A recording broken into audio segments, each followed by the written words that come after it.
This day is the father of great anniversaries. Men and saints shall picnic together on 14 August, down more years than you or I shall see. So say it tonight with saluting guns.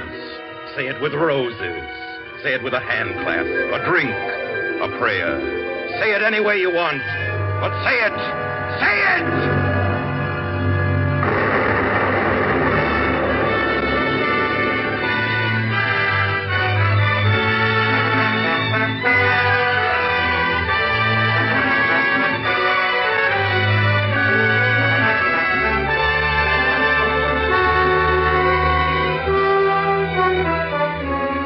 The Columbia Broadcasting System presents 14 August, a message for the Day of Victory by Norman Corwin, spoken by Orson Welles.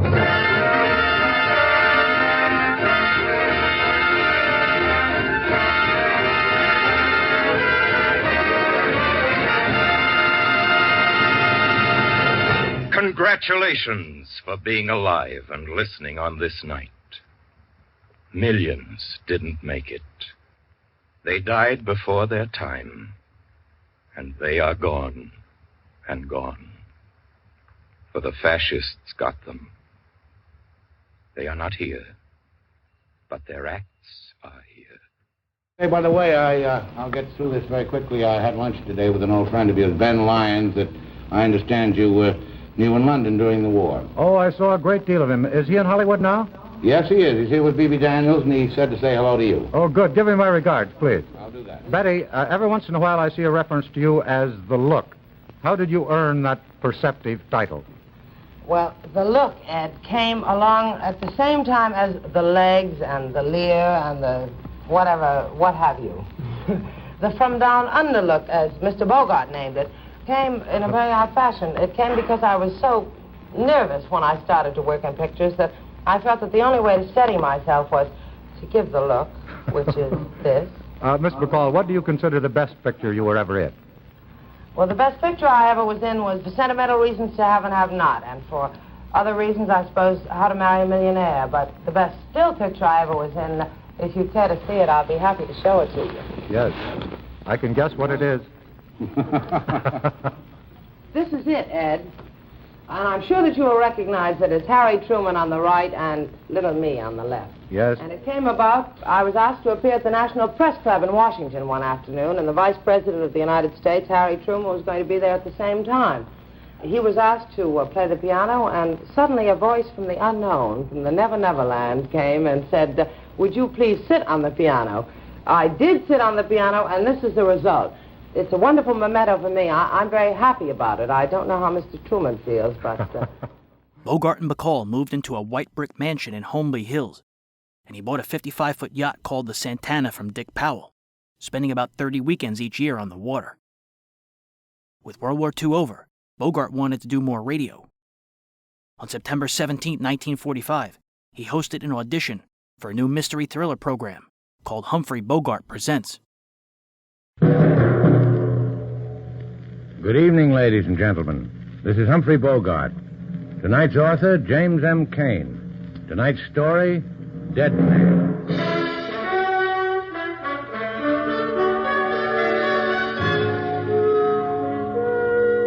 From Hollywood, a new dynamic series based on the work of the great names of the modern short story. Presented by the actor-producer, Humphrey Bogart.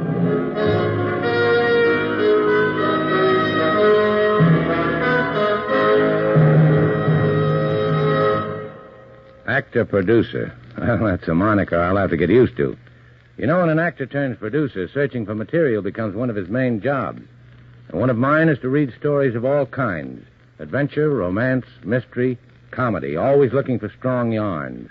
Well told that will achieve the big result, entertainment. And this is the type we're going to dramatize for you. Speaking as Bogart the actor, I'd like to appear in some of them.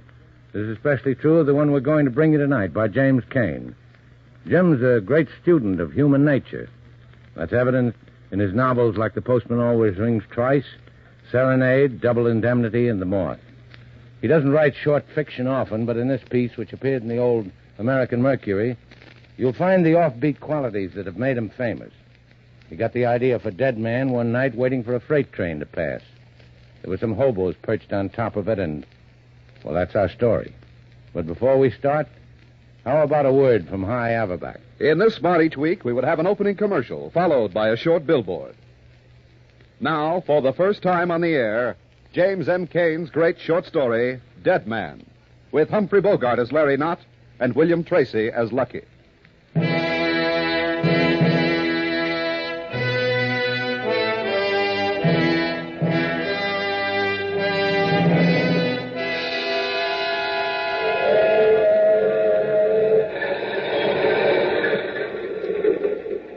Hey, what are we slowing down for? Why does a freight train always slow down 10 miles from nowhere in the middle of the night? Railroad bull coming down the line to boot us off. So let's get off. We're going slow enough to jump. Yeah, but too fast to get back on. Yeah, he's flashing his light now. All right, boys. Pile off. Hit the cinders. Let's go.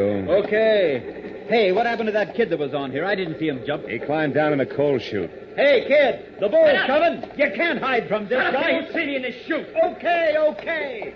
I'm giving you guys a break. Are you going to jump? Come on, Mick. Right. Fall easy and roll when you hit.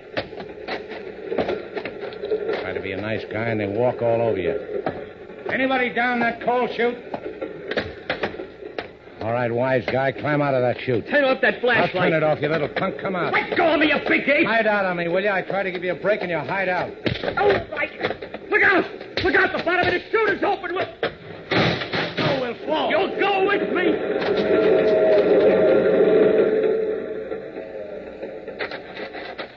All right, kid. Where are you?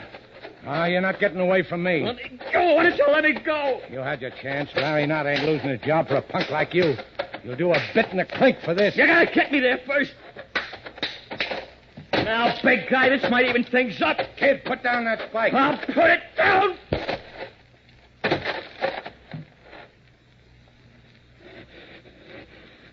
Always picking on people. I wasn't going to steal your lousy railroad. Now, maybe you'll let me go. Mister. Hey, mister. Mister! Wake up! Wake up! He's dead! He's dead!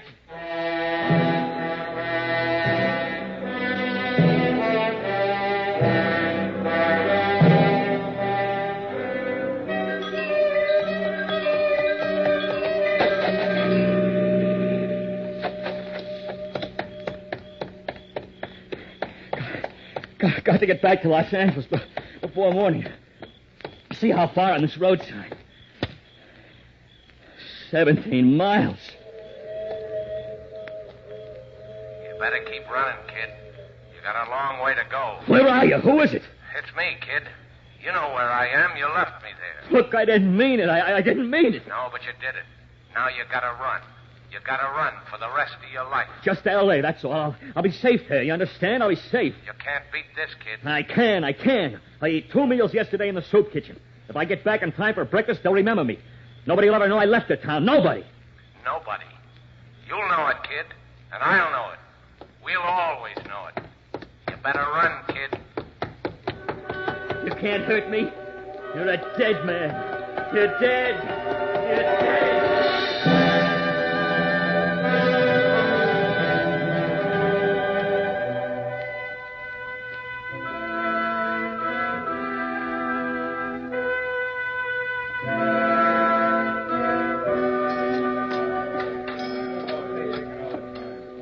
Ain't there any bread to put in this slop? Oh, be glad you're living. Move on. I don't know why they're always kicking. That smells good to me. Oh, it's you. You must love this grub. Thought you'd be off duty today. Me? Why would I be off? You mean you don't even get Sundays off in this joint? Sunday, wake up. This is Saturday. Saturday? Hey, that's right. It is Saturday. They're hanging signs and big banners all along the main drag for the parade. What kind of parade? The Shriners. Well, you get to see that for free. That ought to be your speed. Yeah, that's me. My name is Lucky. My name is Shorty, but I'm over 6 feet. Nothing like that with me. I really got luck. Yeah? Like what? Like, for instance, getting a hunk of meat in this soup. Ain't no meat in there. But there's gonna be some, ain't there? Shove her plate over quick. Don't let nobody see you. Thanks, Shorty. Okay, Lucky.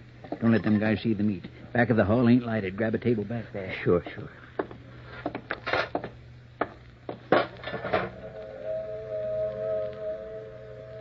Ain't you hungry, kid?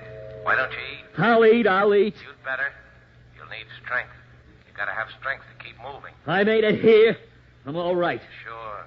You made Shorty remember you, and the day will stick in his mind because of the parade. That's smart, but it isn't enough. Why ain't it enough? You didn't kill another hobo, kid. You killed a cop. Only a railroad bull, but still a cop. They never close the books when a cop gets killed, Lucky. They work all day and all night. They ask questions. I got answers. You better have them. And you better have them fast. You'll have to think on your feet, kid. And you're tired. I gotta get some sleep. Where, though? Where? Sign pointing up the street said Lincoln Park. It's only 6 a.m. I can sleep there. And get picked up for vagrancy? That's bad. They'll bring you in for that and then start on something else. I can hide. Must be a stable or something in a park. I gotta sleep. Take it easy, kid. They're watching. You're walking too fast.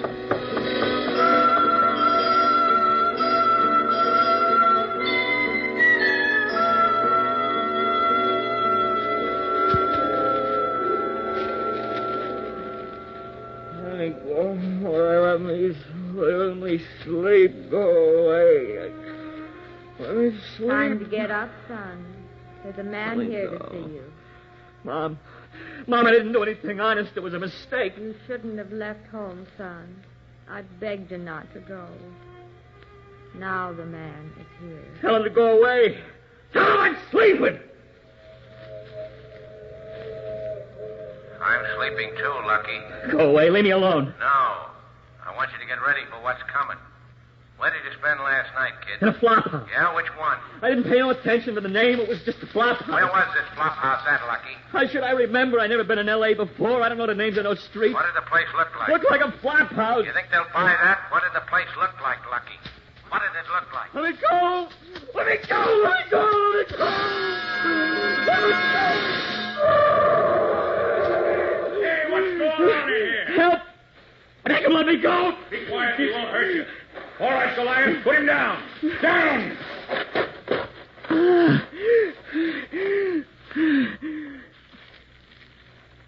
Thanks. How'd you get in here? The side door was open. I thought this was the park stable. It's the elephant house at the zoo.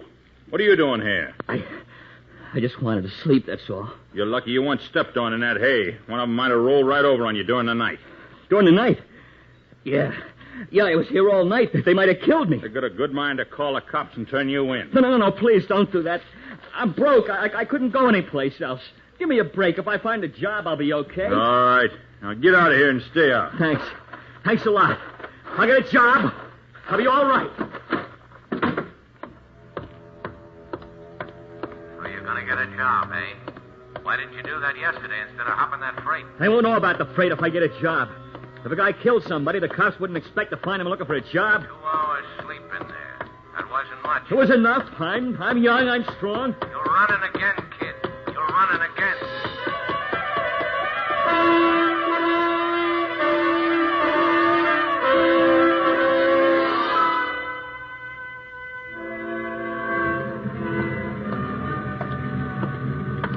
Oh, just a minute, lady. Let me check the air in this rear tire. It looks low.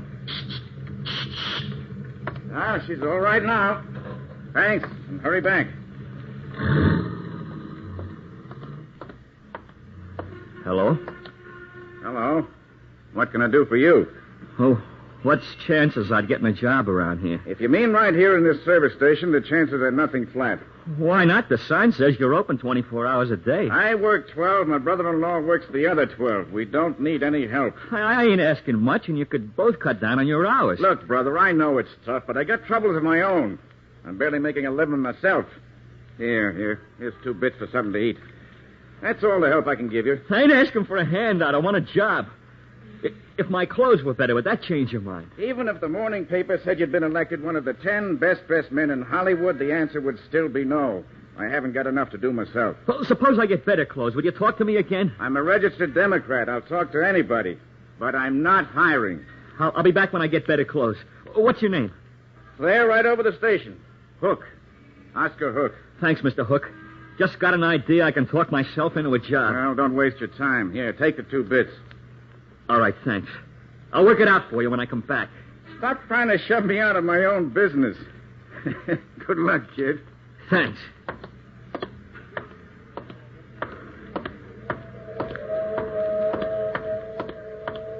I wondered when you were going to think about that, Lucky. Think about what? The clothes. So they're dirty, so what? Not all clothes get dirty that way. Where'd that coal dust come from? From the freights.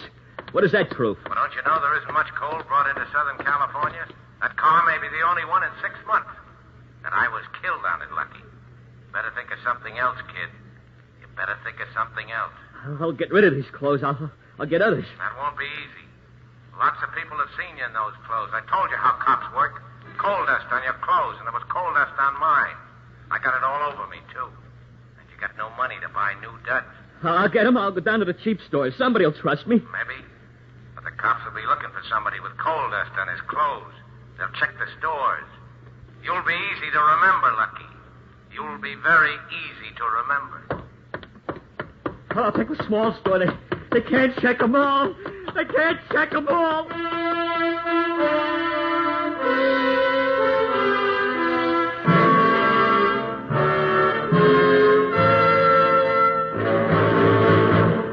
In a moment, Act 2 of Dead Man. But first, a word from our sponsor. Meanwhile, Bogart and Bacall were on screen together again in 1946 in an adaptation of Raymond Chandler's Philip Marlowe novel, The Big Sleep. You wanted to see me?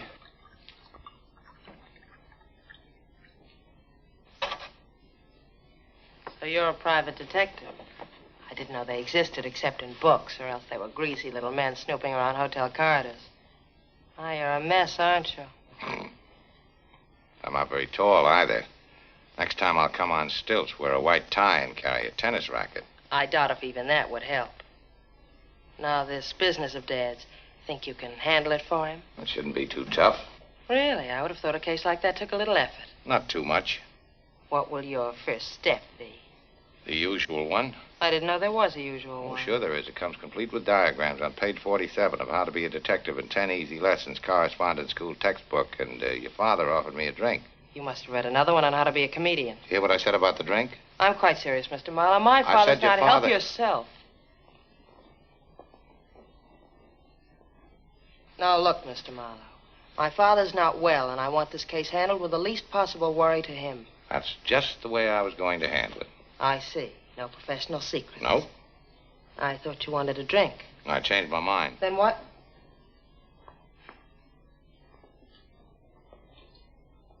How did you like Dad? I liked him. He liked Sean Regan. I suppose you'll know who he is. Uh-huh. You don't have to play poker with me, Mr. Marlowe. Dad wants to find him, doesn't he? Do you? Of course I do. Wasn't right for him to go off like that. Broke Dad's heart, although he won't say much about it. Or did he? Why don't you ask him? You know, I don't see what there is to be cagey about, Mr. Marlowe. And I don't like your manners. Well, I'm not crazy about yours. I didn't ask to see you. I don't mind if you don't like my manners. I don't like them myself. They're pretty bad. I grieve over them long winter evenings, and I don't mind your ritzing me or drinking your lunch out of a bottle. But don't waste your time trying to cross-examine me. People don't talk to me like that. Oh. Do you always think you can handle people like trained seals? Uh-huh. I usually get away with it, too. How nice for you. Just what is it you're afraid of? Dad didn't want to see you about Sean at all, did he? Didn't he? Could you find him if Dad wanted you to? Maybe. When did he go? About a month back.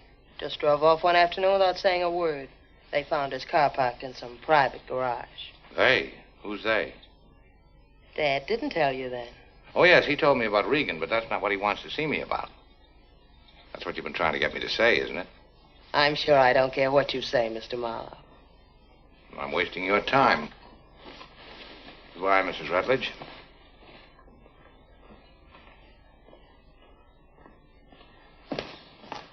Oh, Norris, you made a mistake. Mrs. Rutledge didn't want to see me. I'm sorry, sir. I make many mistakes.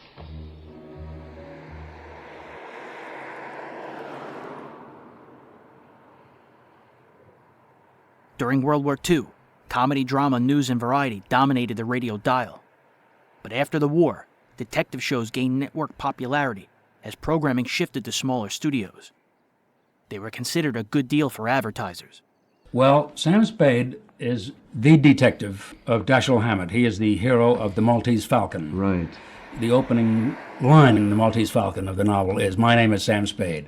How better writing can there be from Hammett? Because he doesn't fool around. There's no waste of time. Lawrence White, who was Dashiel Hammett's agent for a great many years, had always wanted me to do Sam Spade in one way or the other, but I had always been too busy. But it came at the exact right moment somehow. One day he said, "Now how about Sam Spade?" after I was well launched into suspense many years.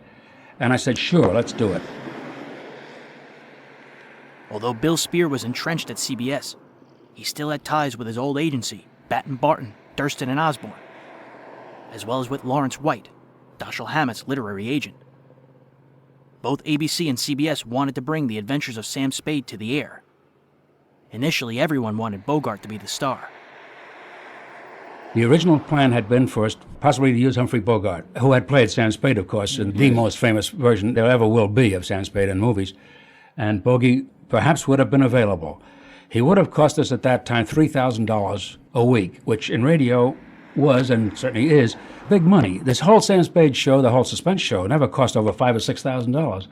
I said, no, I foresee adding all the things up on one side or the other, that it would be better for us to find an unknown and start with him, then be settled to a star, great as he is, who's going to be going into movies, who's going to be back and forth, there's going to be trouble, he's going to leave for Africa when you want to do next week's show. And we didn't tape things then. There were no, you had to do them live every week.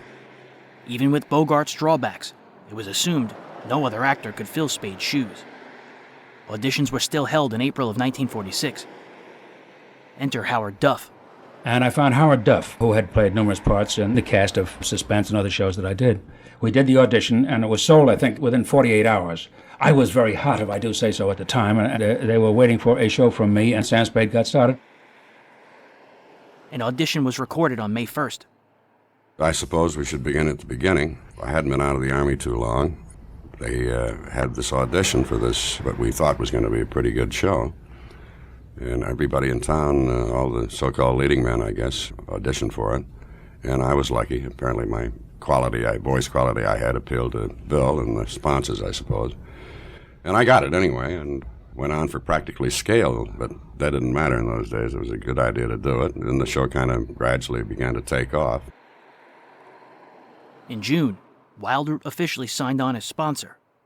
Spade would make its debut in July over ABC's airwaves. Not to be outdone, on July 2nd, CBS broadcast an episode of Academy Award, adapting The Maltese Falcon. Humphrey Bogart reprised his role.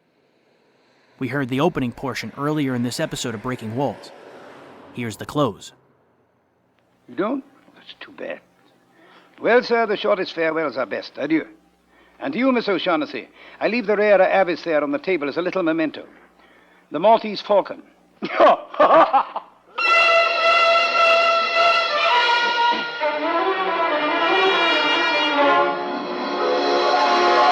right, O'Shaughnessy, talk. Where shall I begin? You came to me and asked me to have Thursby followed. I put my partner on it. He followed Thursby. He was killed.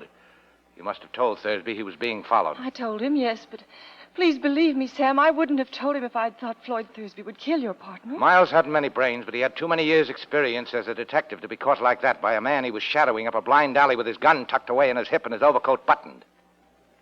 But he'd have gone up there with you, Angel. He was just dumb enough for that. And then you could have stood as close to him in the dark as you liked and put a bullet through him. Don't talk like that to me, Sam. You know I didn't know. Stop it. Why did you shoot him? I didn't mean to at first. I can't look at you and tell you this, You Sam. thought Thursby would tackle him. If he got Thursby, then you were rid of him. If Thursby won, you had something on him. Enough to be rid of him for good. Wasn't that it? Something like that. But when Thursby backed down, you took the gun and did the job yourself. Oh, Sam, sweetheart, from the very first instant I saw you, I knew. You angel. Well, if you get a good break, you'll be out of San Quentin in 20 years, and you can come back to me then. I hope they don't hang you, Precious, by that sweet neck. You know deep down in your heart that in spite of anything I've done, I love you. I don't care who loves who. I'm not going to play the sap for you. I won't walk in Thursby's, and I don't know how many others' footsteps. You killed my partner, and you're going over for it. Why must you do this to me, Sam? Surely your partner wasn't as much to you Listen to me. This won't do any good. You'll never understand me, but I'll try once and then give it up. Listen. When a man's partner is killed, he's supposed to do something about it. And it happens we're in the detective business. Well, when one of your organization gets killed, it's bad business to let the killer get away with it. Bad all around. Bad for every detective everywhere. You can't send me to the... Sam, you can't. You love me. You love me. Maybe I do. What of it?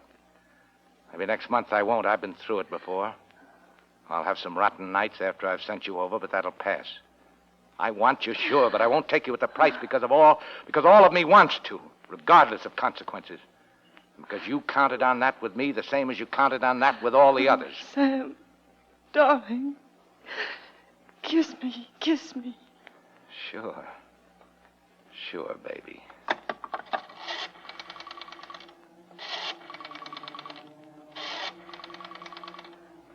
What are you doing? Who are you calling? The cops, baby. The cops to come and take you away.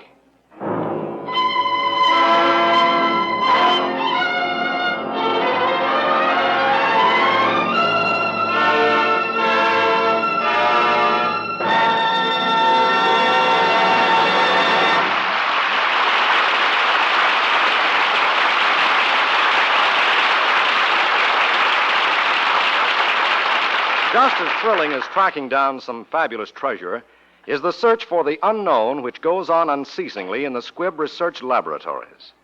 For that is the search that leads to the discovery of new life-saving drugs and new life-saving uses for existing drugs. And streptomycin is one of the newest products of this searching. In the new field of medicine opened up by penicillin, streptomycin, still in the testing stages, shows great promise against additional enemies of mankind. That is why Squibb scientists are working night and day to unlock the secrets of streptomycin, to improve the strain, to find and test all the ways in which it may be used in the conquest of disease.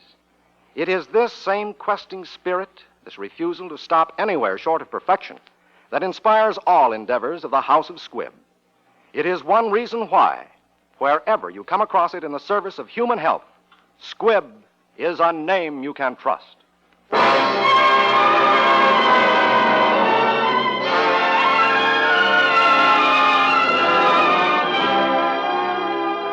Next Wednesday, another great picture. The House of Squibb will present Academy Award starring Henry Fonda in Young Mr. Lincoln.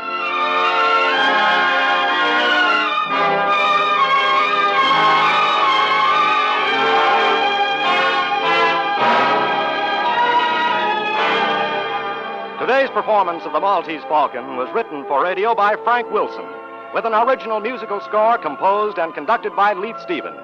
Our producer-director is D. Engelbach. Humphrey Bogart is soon to be seen in Warner Brothers' Big Sleep. Mary Astor appeared through the courtesy of Metro-Goldwyn-Mayer, producers of the Technicolor musical Easy to Wed. Sidney Greenstreet is soon to be seen in Warner Brothers' The Verdict. This is Hugh Brundage bidding you good night until next Wednesday at the same time, when you're invited to listen again to Academy Award, presented by the House of Squibb, a name you can trust. This is CBS, the Columbia Broadcasting System.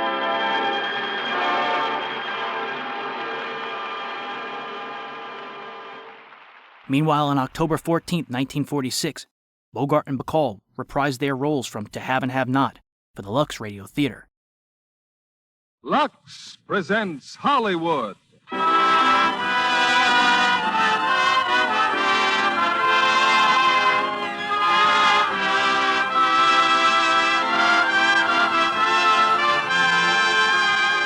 The Lux Radio Theater brings you Humphrey Bogart and Lauren Bacall in To Have and Have Not. Ladies and gentlemen, your producer, Mr. William Keighley.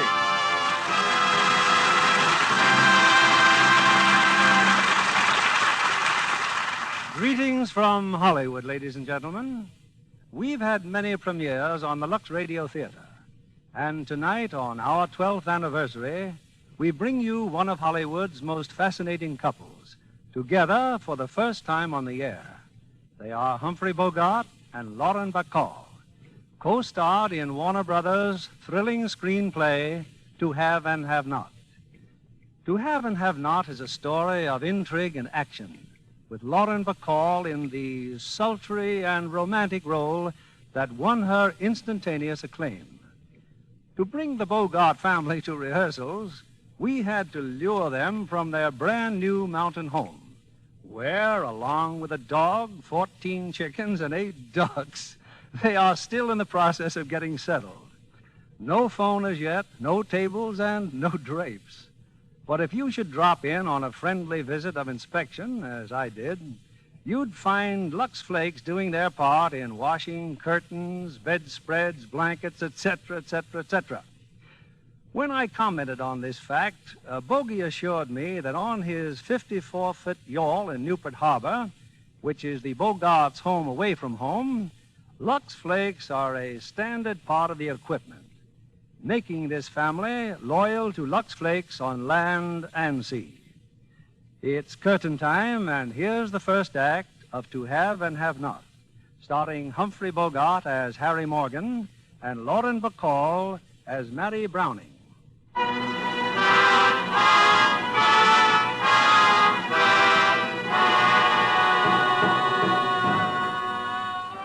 In 1940, following the fall of France, the rule of the new Vichy government stretched to a group of islands due east and south of the tip of Florida, the French West Indies, among them the island of Martinique.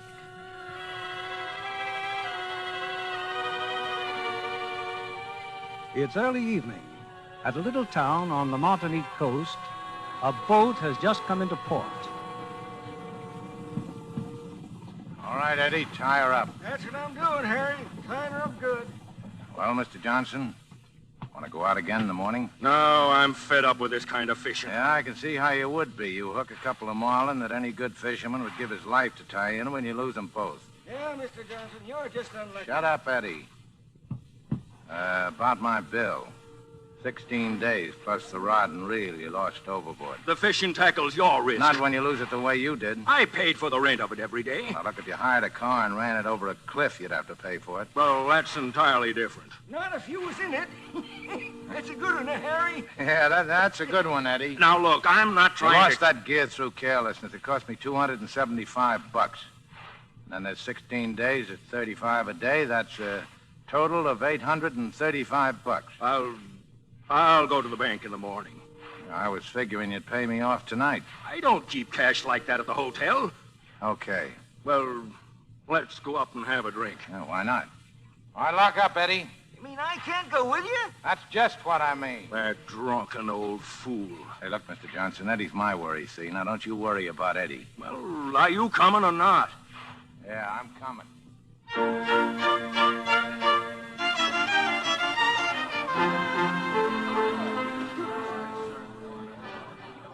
Well, monsieur, what luck today? Not so good, Frenchie. Couple of bourbons straight. What are you doing behind the bar, Frenchie? Oh, a small hotel like this, Harry, the proprietor does a little of everything. So, the fish would not bite, eh? Maybe tomorrow you do better, eh? Not me. I'm through. This is my last day. Oh, that's too bad, eh? Yeah. Well, here's to you.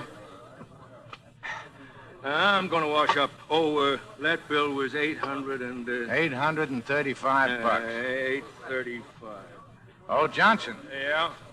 What time tomorrow morning? Oh, after the bank opens, around 10:30. I'll be waiting. Harry, you are free after today? No more fishing parties? Why? There are some people who want to hire your boat. No, not a chance. They only want it for one night, Harry. They pay well. Well, I can't afford to get mixed up in politics. I would not speak if it were not important. You better not speak at all. Company's coming. Company? Oh, good evening, mademoiselle. Anybody got a match? Oh, yeah. Here's a match. Thanks. Hey, who's that? She came in on the afternoon plane. Oh. Well, about my boat, I know what your sympathies are, and it's all right for you, but I don't want any part of it. They are coming here tonight, Harry, to talk to you. Well, then get word to them. They'd be wasting their time. Oh, I am sorry. Yeah, me too.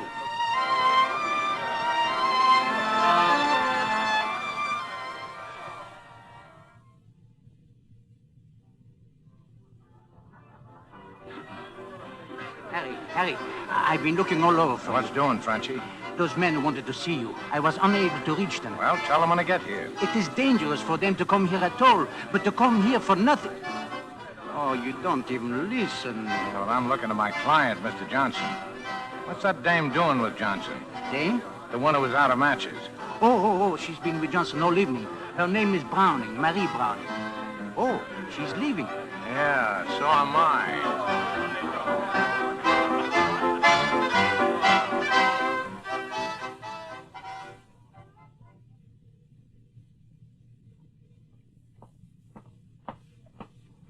How are you? Who? Oh, hello. Going someplace? Just to my room, if you don't mind. Oh, I don't mind, but mine's much closer. It's right here. Say, mister, what's got into you? Come on, let's have it. Have what? Johnson's wallet.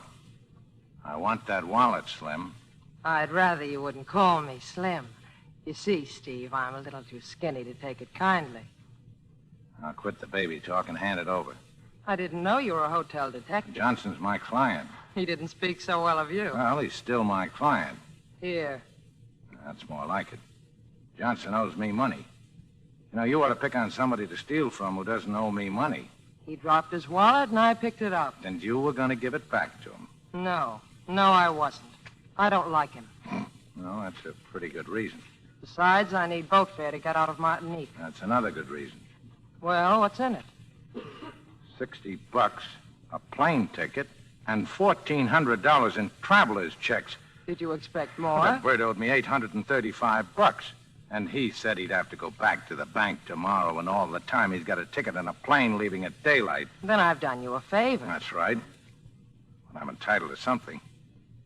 See, what do you think is fair, 50-50? Well, company. Please, Harry, I told him what you said, but I insisted on... It is not Gerard's fault, Mr. Morgan. I am Jean Beauclair. Come in, boys. Close the door. I told Gerard I wasn't interested. Wait a minute, this girl. I'd better go. No, stick around. It's all right to talk in front of you, isn't it, Slim? Go ahead, I don't mind. We'll give you 2,500 francs. We'd offer you more, but we haven't got it. Sorry, my boat's not available. I thought all Americans were friendly to our side, Monsieur Morgan. Yeah, well, there's a rumor they put fellows on Devil's Island for doing what you're doing. I'm not that friendly to anybody. Hey. Who's that? Relax. In here, Eddie. Hiya, Harry. Say, I wanted to talk to you about the... Hey, who are these guys? I saw them hanging around the dock after you left. For one who drinks, you have a good memory. Drinking don't bother my memory. If I did, I wouldn't drink. Forget how good it was. Say, was you ever bit by a dead bee? I have no memory of ever being bitten by any kind of bee. Were you, Eddie? Was I? Say, you're all right. You know, you gotta be careful of dead bees if you go around barefooted, because if you step on them, they sting you just as bad as if they's alive. I bet I've been bit 100 times that way. Why don't you bite them back? That's what Harry always says. But I ain't got no stinger. Please, must we listen to this? All right, Eddie. What'd you want? Huh? Oh, I guess I forgot, Harry. Yeah, well, then I'll see you down at the dock later on tonight. Say, Harry, could you let me have a couple Here. of... thanks. You're all right, Harry. Well, so long. Now, look, Beauclair, I don't care who runs France or Martinique or who wants to run it. You'll have to get somebody else's boat. You're leaving? Yeah. Make yourselves at home. Good night, gentlemen. Sorry, Beauclair, but I got a client waiting downstairs. Come on, Slim. I want to see Johnson's face when you hand him back his wallet. Well,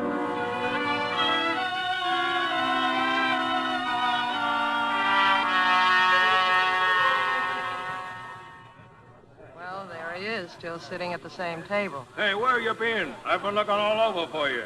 You're a fine one, Morgan, running off with my girl. She's got something she wants to give you, Mr. Johnson. Go ahead, Slim. Hand it over. That's my wallet. Yeah. Where'd you get this? I stole it. Stole it? And just what are you going to do about The it? question is, what are you going to do about it? Maybe you'd better look it over. Oh, it's all right, I'm sure.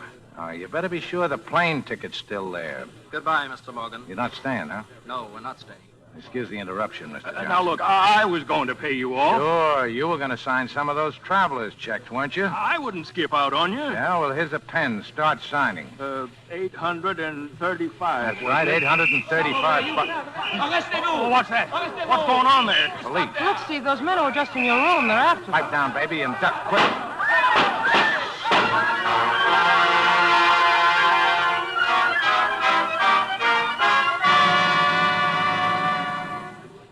Harry, he's dead. Mr. Johnson is dead. Yeah, that's right, Frenchie. Stray bullet. He couldn't ride any faster than he could duck. How do you feel, Slim? Oh, I'm fine, Steve. Just Another fine. minute and those traveler's checks would have been good. Has it struck you it might be an idea to get out of here? Oh, it is no use. The police are coming back. They were after your friends, huh, Beauclair? Yes. You, Gerard, stay where you are. Remember, you know nothing? Hey, they're not regular cops. No, Sûreté Nationale. Gestapo, huh? Yes, quiet now, quiet. What happened to this man on the floor? A stray bullet, monsieur. His name is Johnson, an American. Unfortunate. Take him away. Your attention, everyone. There is no cause for alarm. Inspector Renard is only interested in those persons who have violated regulations. Monsieur Gerard. Yes? Headquarters for questioning. And you? Not nice to point, Lieutenant. The name's Morgan. Shut up. You, mademoiselle. Say, Steve, was you ever bit by a dead bee? You will come with us at once.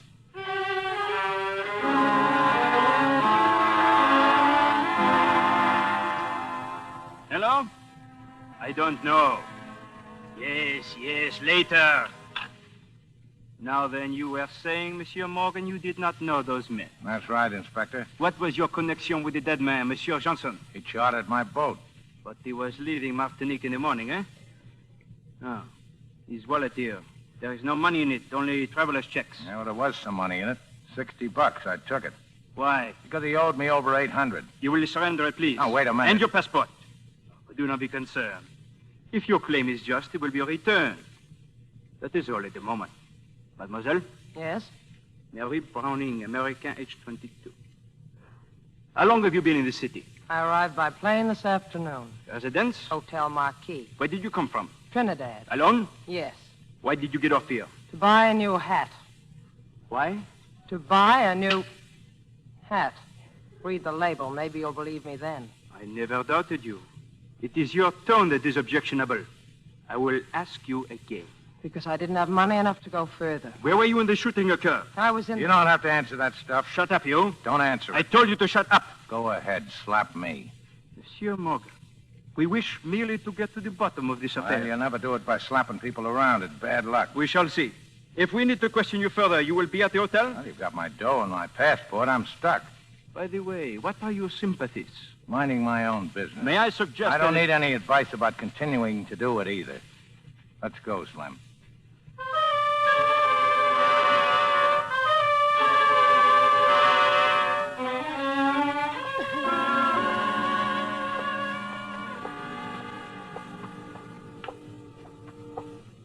Oh, how do you feel?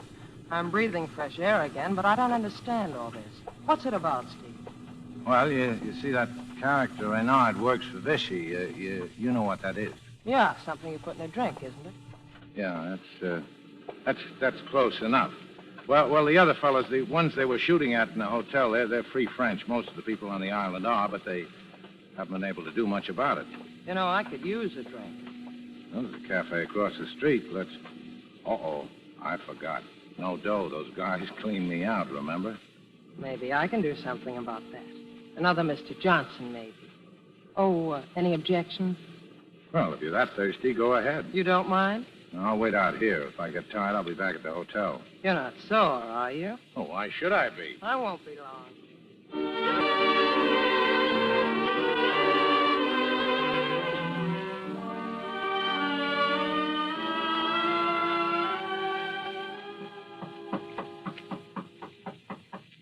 Come in?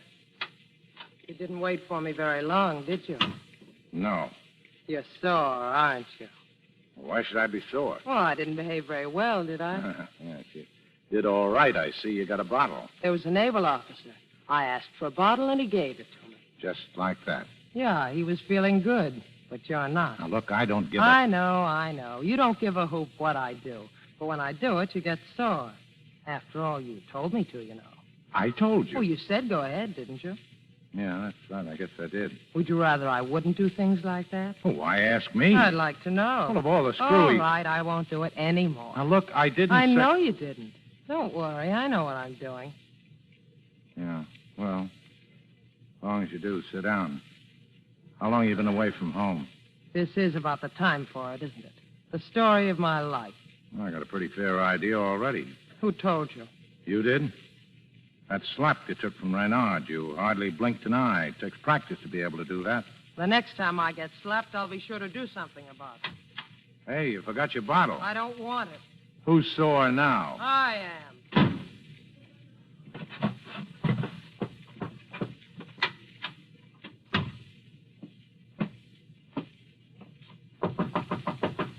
Who is it? It's me. The door's unlocked. Here's your bottle. I said I didn't want it. Oh, you are sore, aren't you?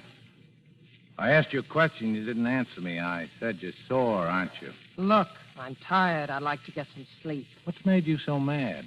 I've been mad ever since I met you. Most people are. One look and you made up your mind just what you wanted to think about me. Well, go ahead. Keep going. You don't know me at all, Steve. It doesn't work, Steve. I brought that bottle up here to make you feel cheap. And that didn't work either. Instead, I'm the one who feels cheap, and I've never felt that way before. I wanted to... Well, I thought that... Get out of here, will you, before I make a complete fool of myself. How long have you been away from home, Slim? None of... Oh, about 6 months. Going back? How? Oh, what are you going to do here? I don't know. Get a job, maybe. Jobs are hard to get. Nice perfume. Remind you of somebody, Steve? No, this is a brand new one to me. Would you go back if you could? I'd walk if it weren't for all that water. Good night, Steve. Good night. And quit worrying. You'll get back all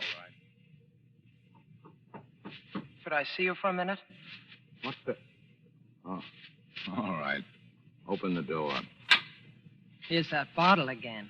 Yeah, that bottle's getting to be quite a problem, isn't it? You want a drink? No. I thought you were so tired. I am. But you gave me something to think about. You said you might be able to help me. That's right. You're going to take that job with those men Frenchie brought up here? Yeah, if I can find what's left of them. But don't get the idea I'd take that job just to help you. I need money, too. Wait a minute. Here, can you use this? Oh, now, that's great. She carries her dough in her shoe. And I thought you said you were broke. Oh, you're awful good, Slim.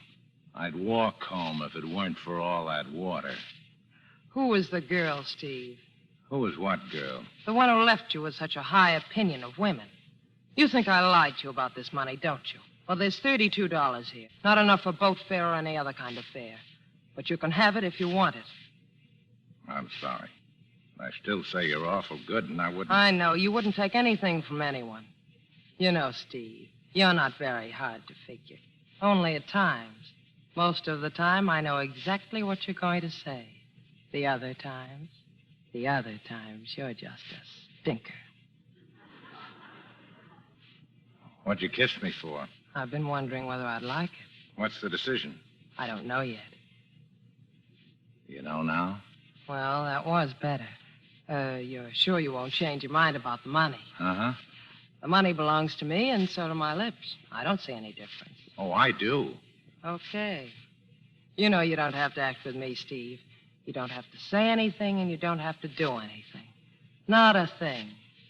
Oh, maybe just whistle. You know how to whistle, don't you, Steve? You just put your lips together and blow.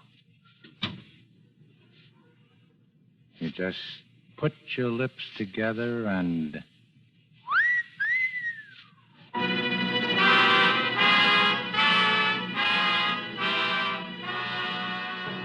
The next January 5th, 1947, Bogart and Lauren Bacall were guests on the Jack Benny program.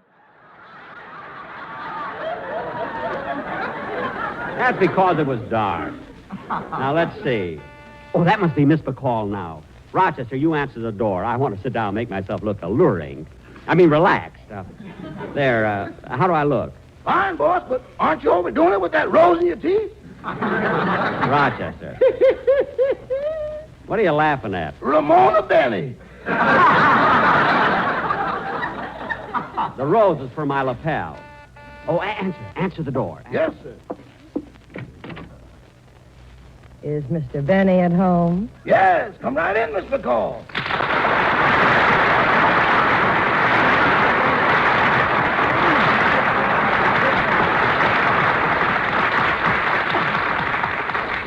Oh, Rochester. Who is it? Miss Lauren Bacall. Well, Lauren Bacall. You were expecting maybe Mrs. Nussbaum?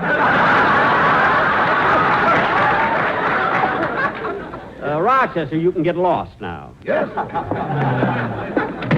Well, come in, Lauren.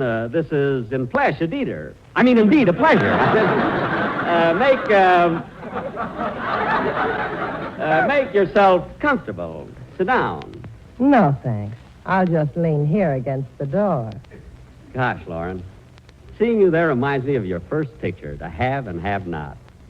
You were leaning against the door, just like that. And then you said your famous line. You mean, if you want anything, just whistle. Yes, yes.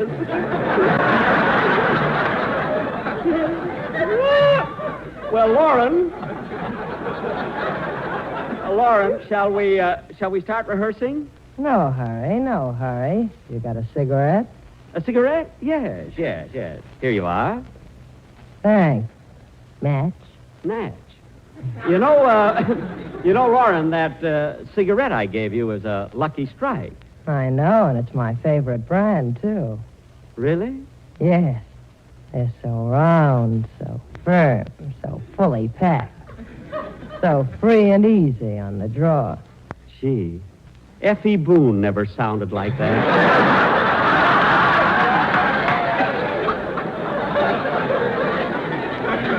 Gosh, Lauren, I can just picture you in a bathing suit holding up that big tobacco leaf. And you know, Lauren, Lucky Strikes are made of that fine, that light, that naturally mild tobacco. Well, what do you know? And I thought Mother told me everything.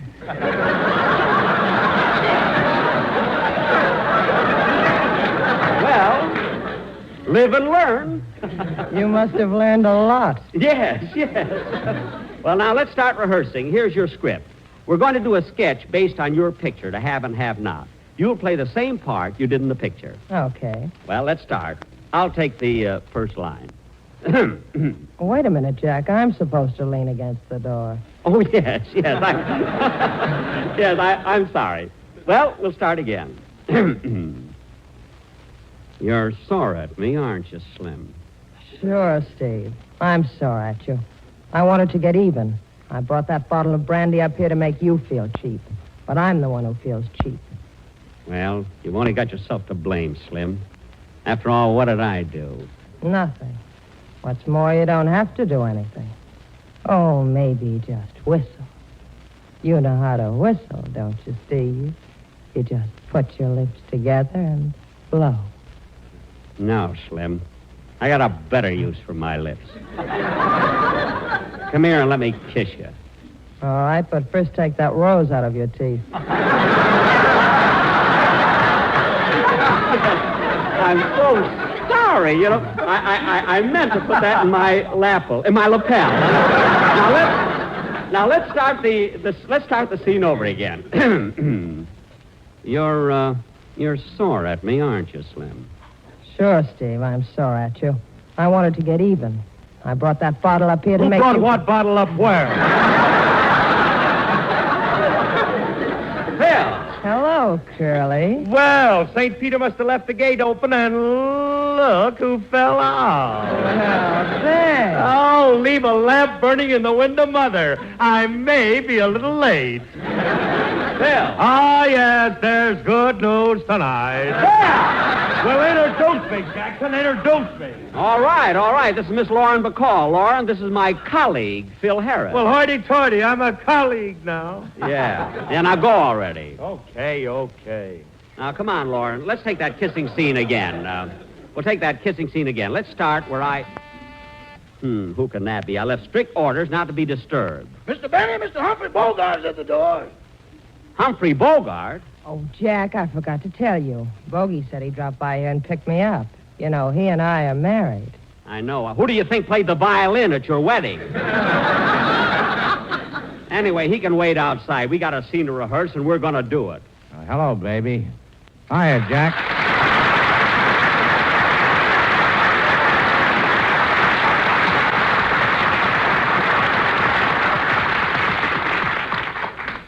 Look, Humphrey, we're right in the middle of the rehearsal. Oh, that's all right, Jack. Go right ahead. We won't be long, honey. That's all right, baby. You know, Jack, I'm glad to see you again. You're my favorite comedian. I am? Well, that's good. Now, Lauren, I mean, Miss Bacall. Oh, by the way, what should I call you? Lauren or Miss Bacall? Mrs. Bogart. Now, let's get on with the rehearsal, Mrs. Bogart. Starting with your last speech. Okay. You know how to whistle, don't you, Steve? You just put your lips together and blow. No, Slim. I got a better use for my lips. Come here and let me kiss you. What a comedian. What a comedian.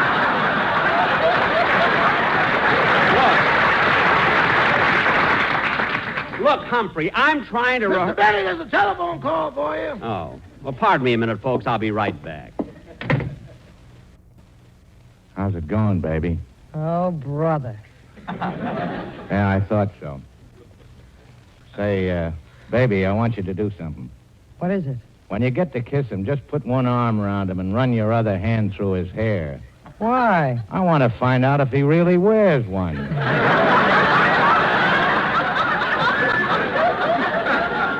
Hey, what does Benny want to be a great lover for, anyway? Well, why shouldn't he? After all, he played a romantic lead in The Horn Blows at Midnight. You saw that, didn't you? Yeah, and they called our last picture The Big Sleep. Oh, by the way, what's this sketch you're rehearsing with Benny? To have and have not. We're rehearsing the big scene you and I did in the picture. Oh? Which one of you is playing my part? He's coming back. Oh, I'm sorry I had to answer the phone, but, well, that's the price of fame. Who was it? Wrong number. I mean, my sponsor called because he sent me the wrong number of tickets to the broadcast. Now, let's get on with the rehearsal, Lauren. We'll start with my line. Well, you've only got yourself to blame, Slim. After all, what did I do? Nothing. What's more, you don't have to do anything. Oh, maybe just whistle. You know how to whistle, don't you, Steve? You just put your lips together and blow. No, Slim. I got a better use for my lips. Come here and let me kiss you. Now, wait a minute, Jack. Hold it. You're doing it all wrong. Wrong? Yeah. When you get ready to kiss a girl, you put your arms around her gently, tenderly. What? Yeah, you're not supposed to grab her by the earlobes and pull yourself up.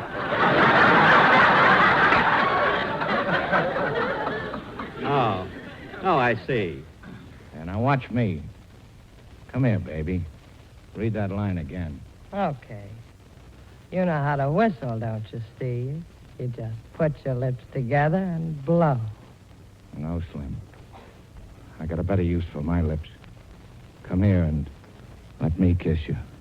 Like this. I see, Humphrey, I get the idea. That's enough, Humphrey. Look, you can do that at home. Look. Humphrey, I'm paying her by the hour. Stop! I'm supposed to do that.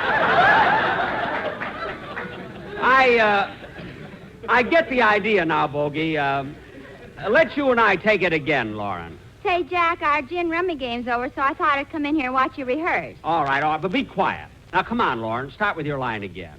Okay. You know how to whistle, don't you, Steve? You just put your lips together and blow. Ah, Slim. I got a better use for it. Come here, let me kiss you. Like this. No, Jack. No, you're doing it all wrong. Here, let me show you again. What? I'll do it with Mary this time. Are you ready, Mary?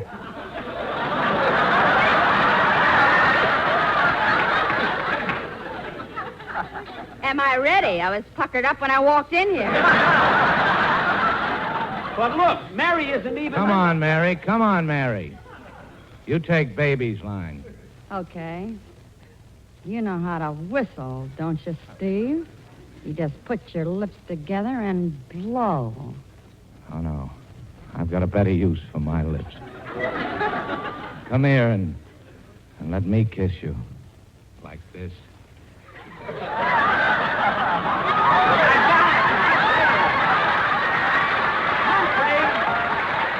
Humphrey, you can stop. Humphrey, you can stop. Bogey, wait a minute. Wait a minute. Wait a minute. Wait a minute!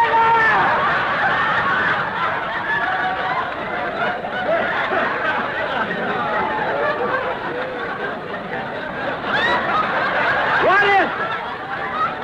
What is this anyway? Step aside, Mary. I want to talk to Mr. Bogart. Yeah, and I want to talk to him, too. Dennis. Say, he's cute. You haven't got a chance, sister. I send all my Coca-Cola tops to Mary. Dennis. Now listen to me, Bogart. I saw you kissing a woman I love, see? And you ain't muscling in on my racket, see? Those lips ain't big enough for the both of us, see? Now get out of here before you get hurt, see? Get out, see? Out, see? Out, see? Out! Dennis. See? Come on, baby, let's get out of here. This guy's tough. Bogart, Lauren, come back. Dennis, I can't believe it. You know what you did? You frightened Humphrey Bogart. Sure. Dennis, what's that you got in your hand? A picture of my mother. Oh, no wonder. God, now Lauren will never be on my program.